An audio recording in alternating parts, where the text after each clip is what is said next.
샬롬. 한 주간 잘 보내셨습니까?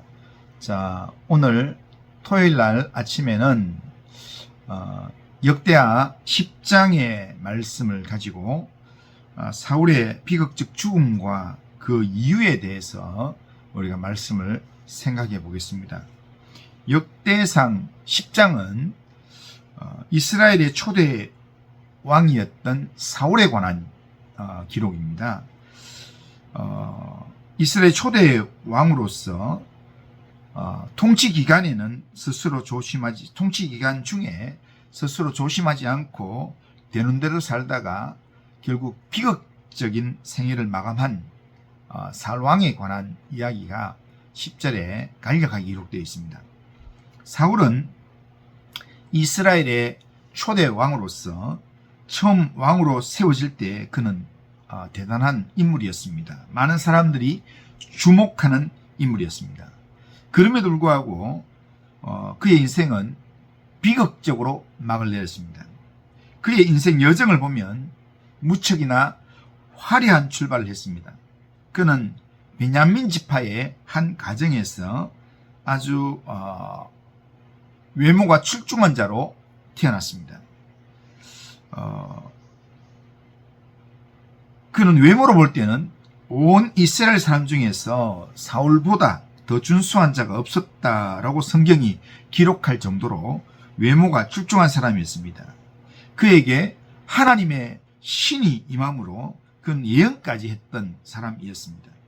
그가 이스라엘 왕으로 일을 시작했을 때 모든 이스라엘 백성이 크게 기뻐하면서 대단한 기대감을 가지고 그를 지켜봤습니다.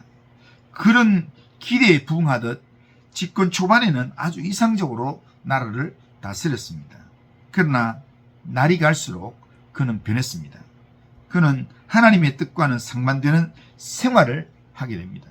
결국 그는 하나님의 엄청난 은총을 입고도 그 은총을 유지하지 못한 채 그의 말년이 불신앙과 허물로 비참하게 막을 내렸다는 겁니다. 무엇이 사울로 하여금 이렇게 만들었을까요? 왜 사울은 말년이 그렇게 비참하게 무너지게 되었을까요? 사울이 비극적으로 인생을 마감한 이유를 오늘 본문에서 세 가지를 찾아볼 수 있는데, 첫째는 그가 하나님의 말씀을 따르지 않았다라는 것입니다.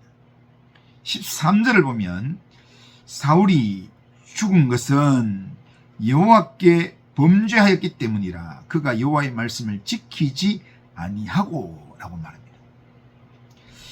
그는 여호와의 말씀을 지키지 않아서 여호와께 범죄했다라는 것입니다. 복과 저주는 하나님의 말씀과 밀접한 관계가 있습니다. 신명기 28장에 보면 하나님의 말씀을 듣고 그 말씀대로 행하는 자에게 하나님의 복이 있다라고 말씀합니다. 그렇지만 하나님의 말씀을 순종하지 않는 자에게는 모든 일에 저주가 임한다라고 말씀합니다. 그렇다면 사울이 하나님의 말씀을 지키지 않았다고 했는데 구체적으로 언제 어떤 상황에서 말씀을 지키지 않았습니까? 사무엘상 13장에 보면 사울이 왕으로 세움을 받은 지 2년쯤 되었을 때 블레셋이 쳐들어왔습니다. 이스라엘 나라가 위기의 상황에 처해 있었는데 그때 하나님의 도움이 절실히 필요했던 사울왕은 라마에 있는 사무엘 선지자에게 연락을 해서 속히 와달라고 그렇게 요청을 했습니다. 사무엘이 하나님께 제사를 드려서 이스라엘이 승리할 수 있게끔 기도를 부탁하기 위해서였습니다. 그런데 사무엘이 오겠다고 했던 시간이 되었는데도 사무엘이 오지 않았습니다. 그날이 되었는데 사무엘이 도착하지 않자 백성들은 흩어지기 시작했고, 이로 인해서 마음이 다급해진 사울왕은 백성의 마음을 자기가 잡아보겠다는 생각으로 제사장만이 드릴 수 있는 번제 제사를 직접 집례를 했습니다. 그것 때문에 사울은 하나님의 선지자로부터 큰 책망을 받게 되었습니다. 사울의 범죄는 여기서 끝나지 않았습니다. 그는 다시금 하나님의 말씀에 순종하는 삶을 저버리는 불순종의 삶을 범하게 됩니다. 하나님께서 그에게 다시금 회개의 기회를 주시기 위해서 아말렉을 진멸하라는 말씀을 하셨습니다. 그것은 하나님의 명령이었습니다. 하지만 사울은 하나님의 말씀대로 따르지 않았습니다. 아말렉의 아각 왕과 그의 양과 소의 가장 좋은 것 또는 기름진 것과 어린 양과 모든 좋은 것을 남겼다라고 말씀합니다. 사울은 자기가 보기에 좋은 것들은 다 살려두고 가치 없는 것들만 진멸했다는 겁니다. 말씀보다는 자기의 생각과 판단을 더 앞세운 삶을 살았다는 겁니다. 이것이 말씀을 지키지 않아서 하나님께 범죄했던 사울 왕의 모습입니다. 두 번째로 사울이 비극으로 인생을 마감한 이유는 신접한 여인을 찾아가서 도움을 청했기 때문입니다. 신접한 자라는 것은 점을 치기 위하여서 죽은 자의 영이나 악귀를 불러내거나 그 영을 부림으로써 사후 세계와 교통하는 일종의 영매자, 영적 중매자, 영매자라 얘기합니다. 하나님은 이런 자들을 가증스럽다 이야기하고 이런 자들을 따르는 것을 엄히 금하셨습니다. 사울이 비록 믿음이 확고하지 못했지만 그래도 하나님을 믿고 섬기는 하나님의 백성이었는데 하나님이 가장 미워하시는 신접한 자를 만나러 갔다는 겁니다.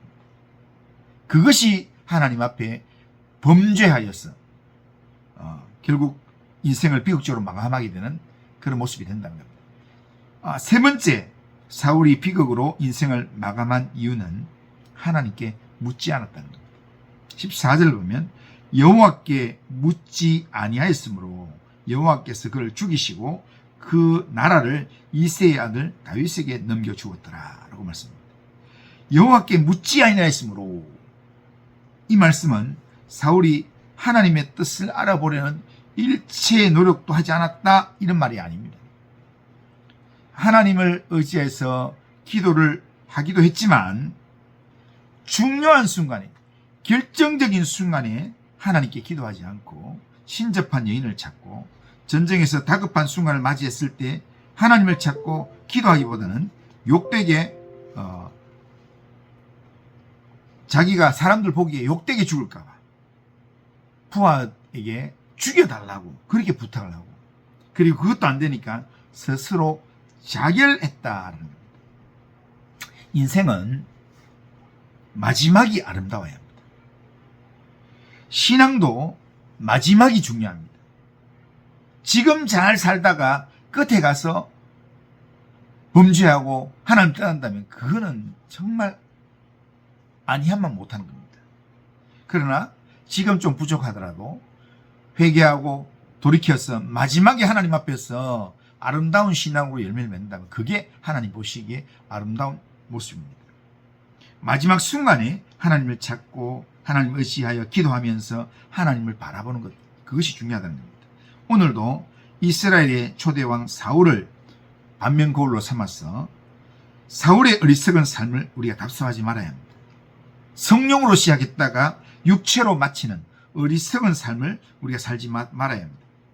죄 없이 흠없이 완벽하게 살 수는 없습니다. 하지만 늘 말씀 중심으로 하나님만 의지하고 하나님께 기도하는 사람으로는 우리가 살 수 있습니다. 우리가 항상 깨어서 주님 의지하는 믿음으로 기도하면 하나님 우리를 도와주십니다. 하나님께서 우리의 삶이 비극이 소망이 되도록 하나님께서 우리의 삶을 인도하십니다. 그런 하나님을 신뢰하면서 하나님 의지하면서 항상 깨어서 주님만 의지하는 그런 믿음의 삶을 오늘도 살아가시기를 주님의 이름으로 축원합니다. 기도합니다. 그러고 하신 하나님 아버지, 오늘도 주님을 사랑하고 주님을 의지하는 믿음으로 살 수 있도록 인도하여 주옵소서. 하나님의 말씀을 불순종해서 하나님께 범죄하는 사울 같은 모습을 살지 않도록 도와주시고, 하나님이 아닌 신접한 여인을 찾아서 하나님의 뜻이 아닌 자기 인생의 이 길을 묻는 어리석은 삶을 살지 않도록 도와주시고, 하나님은 우리가 하나님께 묻기를 원하시는데 하나님께 인생의 문제를 묻고 하나님을 찾고 하나님을 의지하고 하나님께 우리의 인생을 맡기면서 우리의 하루를 살아갈 수 있도록 인도하여 주옵소서. 우리의 삶 주님께 맡깁니다. 주님이여 도와주시고 인도하여 주옵소서. 예수님의 이름으로 기도드리옵나이다. 아멘.